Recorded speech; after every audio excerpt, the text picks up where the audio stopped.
저는 대장동은 누누이 이건 여야나 진영의 문제가 아니라고 생각합니다. 이건 우리의 삶의 문제이고 우리 주거 안정의 문제이죠. 공공개발을 미명으로 해서 주민분들을 들러리 세우고 주민들의 땅 대금으로 그 위에 종잣돈처럼 본인들이 돈벼락을 맞았는데, 이 모든 의사결정권자를 추진력 있게 갖고 있었던 이재명 후보가 답해야 된다. 대한민국이 화천대유화되는 나락에 떨어질 수도 있습니다. 달리면 뭐합니까? 그게 낭떠러지로 달리면 우리 모두가 위험천만에 빠지는 일인데요.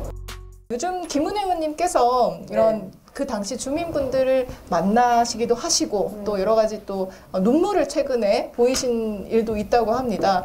저도 이 보도자를 통해서 접했는데요. 어떤 내용인지 좀 알고 싶습니다.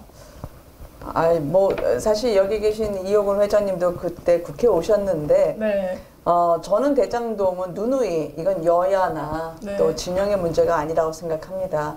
이건 우리의 삶의 문제이고 또 우리 주거 안정의 문제이죠.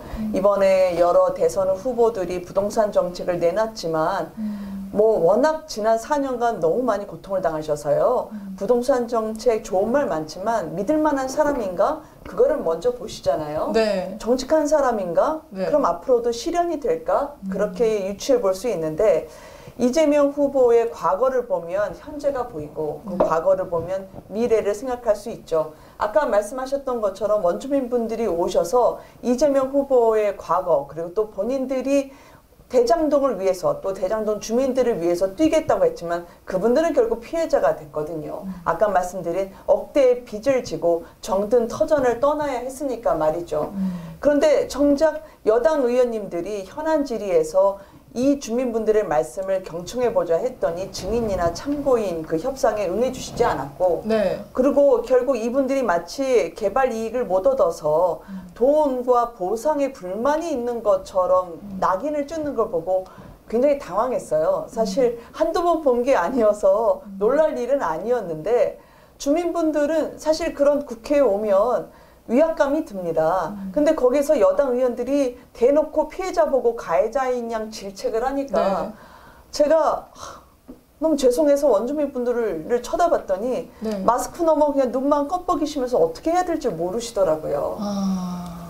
그냥 그분들이 말을 잇지 못하니까 제가 더 조심했었고 그리고 앞으로도 이분들의 심경을 대신해야 되는 건 우리 모두의 의무다라고 생각을 했고요.